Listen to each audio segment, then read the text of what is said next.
The studio lights blazed hot and merciless, as if determined to expose every hidden truth. The cameras were rolling, the audience was restless, and the tension in the air felt sharp enough to cut through steel. The show was meant to be another routine political interview, the kind that often descended into sparring matches of words, wit, and sharp soundbites.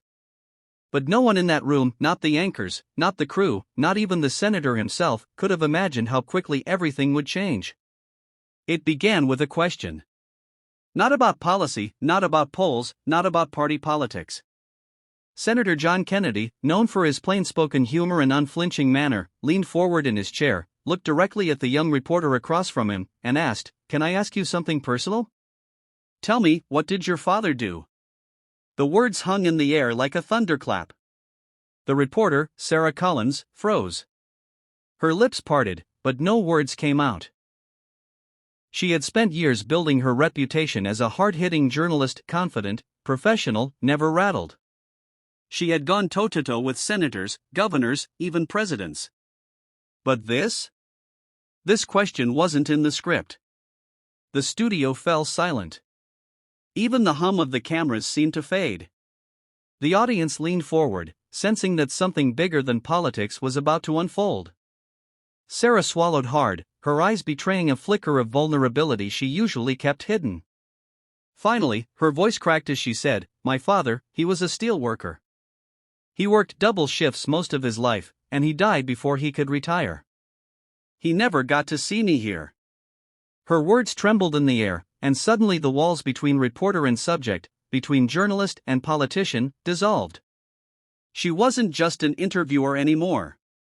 She was a daughter, remembering a man who had sacrificed everything so she could stand where she stood now. John Kennedy didn't interrupt. He didn't smirk or turn it into a talking point.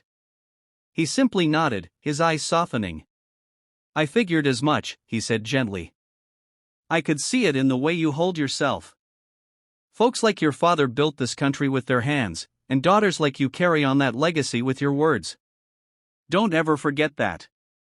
The audience gasped, not out of shock, but out of recognition.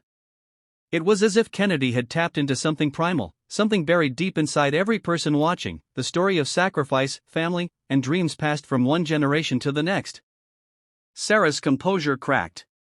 Her eyes welled with tears, and for once she let them fall. "He used to tell me," she whispered, "don't let anyone silence you, Sarah. Your voice will carry us forward. And here I am, trying to live up to that." A quiet sniffle came from somewhere in the crowd. Even the cameramen, hardened professionals, blinked back tears as they kept the focus steady. John Kennedy leaned back, his southern drawl filling the silence with calm strength. "Your daddy was right. Boy.